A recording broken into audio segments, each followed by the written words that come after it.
What's up, everyone, and welcome to my top 10 NES games of all time. Before we get started, just to let you know, this is my personal opinion, so please leave a comment, but be nice if I've left out your favorite NES game. How dare you! So here we go with my top 10 NES games. Number 10, and we have Aussie Rules Footy.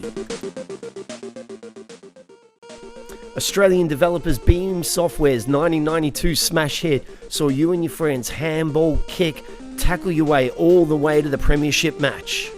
The developers did an amazing job really creating the atmosphere of the AFL game with all the little things that we do, from picking your team to the poster signs to close-ups of the goal umpire showing you how big it is.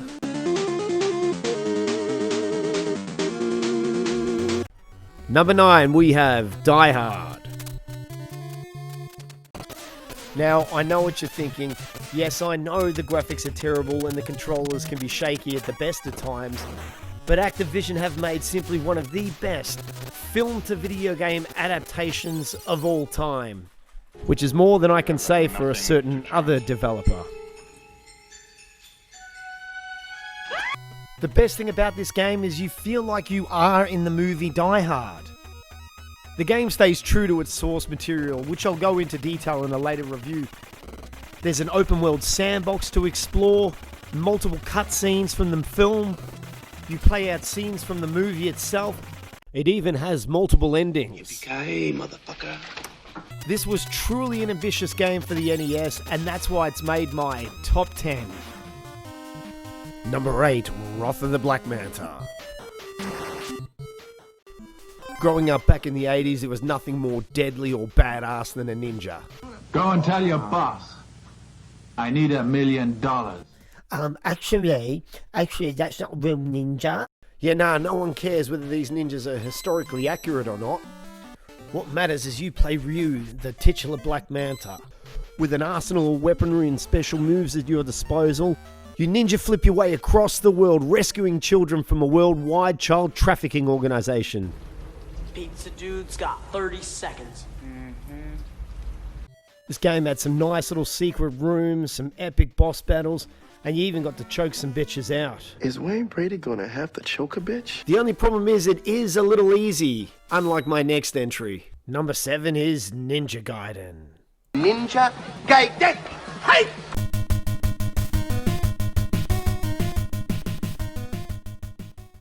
Sticking with the ninja theme, this next entry by Tecmo takes everything Wrath of the Black Manta did well and does it far superior in every single way.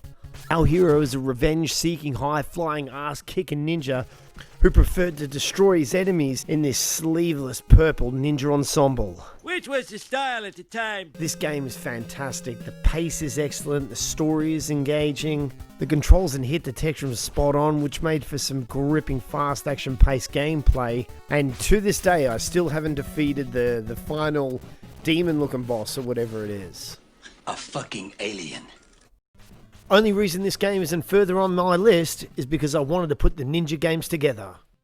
Number 6, and we have Mike Tyson's Punch-Out.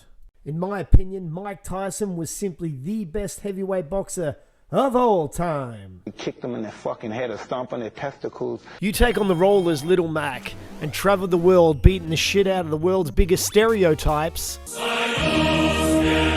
until you reach the main man himself, Iron Mike Tyson. You kick them in their fucking head or stomp on their testicles. I love everything about this game. The colourful characters, the training montages, learning every different combination for each opponent. It captures one of the most satisfying pieces of gameplay ever on the NES, and that's why it's no surprise in my top 10. Kicking the top 5 off, we've got Capcom's Megaman 2.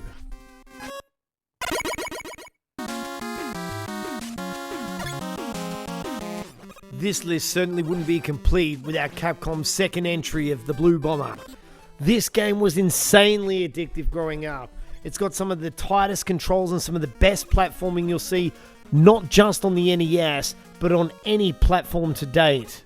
You play as Megaman, the half boy, half robot. Not a robot. Cyborg. Mega blasting your way through 8 stages of Dr. Wily's evil robot masters. Not a robot. It improves in every single way of the original. The graphics are better, the controls are better, the soundtrack is kick-ass. And it's even got one of the best weapons ever in video game history. You will have an absolute blast trying to defeat this game, so grab yourself a copy now and smash my number 5. Number 4, we have Double Dragon 2. Let's do some damage. Well, the Double Dragon series is an absolute staple in the beat-em-up genre, and Double Dragon 2 on the NES is the best one by far.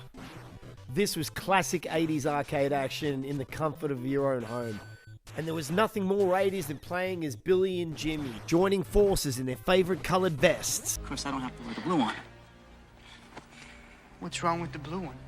Now, this game was a beat-em-up done correctly. You had a ton of moves to choose from. You could punch, kick, throw, knee, cyclone kick your way through a bunch of 80s bad guys. There was a ton of level variation broken up by some short cutscenes. It also had some great platforming, and it even spawned a movie, which turned out to be a load of shit. You said it. Number 3, and we have DuckTales. Taking the bronze medal on my list is the tag team effort between the platform geniuses of Capcom and Disney. In a forgotten time where Disney produced some of the most lovable characters. In the game DuckTales, you play as Scrooge McDuck, the no-nonsense Scottish billionaire. Where's my money? And pogo stick your way around the 4 corners of the world, and even the moon. What I loved about this game is it included all the characters from one of my favorite TV shows growing up as a kid. Launchpad, Huey, Dewey and Louie, Webby. The level design was fantastic. I derived so much pleasure from finding out the little nooks and crannies in each level. This game is a must-have for anybody's library, and that's why it's taken out the bronze medal.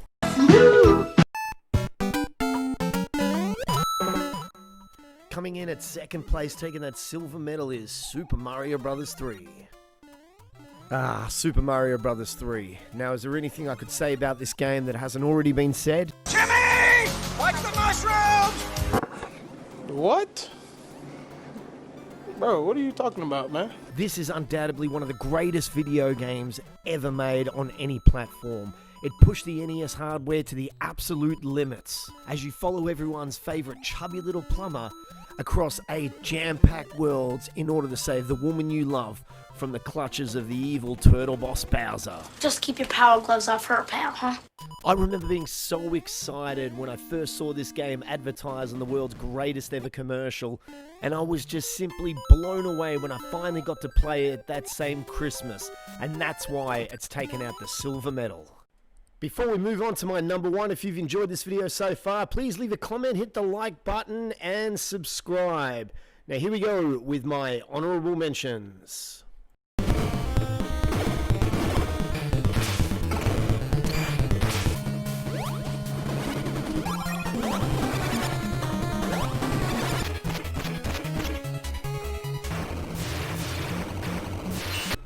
Number 1 is River City Ransom.